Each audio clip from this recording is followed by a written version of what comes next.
तिथे ठाण्यातील मेळाव्यात उपमुख्यमंत्री देवेंद्र फडणवीस यांनी उद्धव ठाकरेंना जोरदार टोला लगावला। महायुतीला ठाण्यातून तडीपार करा असं म्हणणारेच इथून तडीपार झालेत असं फडणवीस म्हणाले। तर दुसरीकडे कोकण पदवीधर निवडणुकीतून मनसे नेते अभिजित पानसे यांनी उमेदवारी घेतली। यासाठी मी राज ठाकरेंचे मनापासून आभार मानतो असंही फडणवीस म्हणाले। या ठिकाणी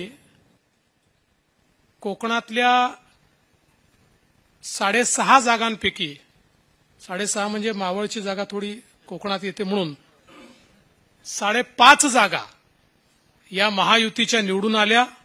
काही लोकांनी अशी गर्जना केली होती की आम्ही महायुतीला तडीपार करू, कोकणाने त्यांना कोकणातनं तडीपार केलं। श्री राज ठाकरेजी यांचे देखील मनापासून आभार मानतो की त्यांनी मनसेच्या वतीनं अभिजित पानसेजींना उमेदवार म्हणून घोषित केलं होतं। राज ठाकरेजींना विनंती केली की निरंजन डावखरे आपले सिटिंग अशा प्रकारचे इथले आमदार आहेत, या ठिकाणी जो काही उमेदवार घोषित केलेला आहे तर त्यांना तुम्ही थांबायला सांगावं। आणि अभिजित पानसेजींनी आपली केलेली सगळी मेहनत ही निरंजनच्या पाठीशी उभी करण्याचा निर्णय घेतला आणि म्हणून मी खरोखर तुमचं अतिशय मनापासून या ठिकाणी अभिनंदन करतो। एबीपी माझा, उघडा डोळे बघा नीट।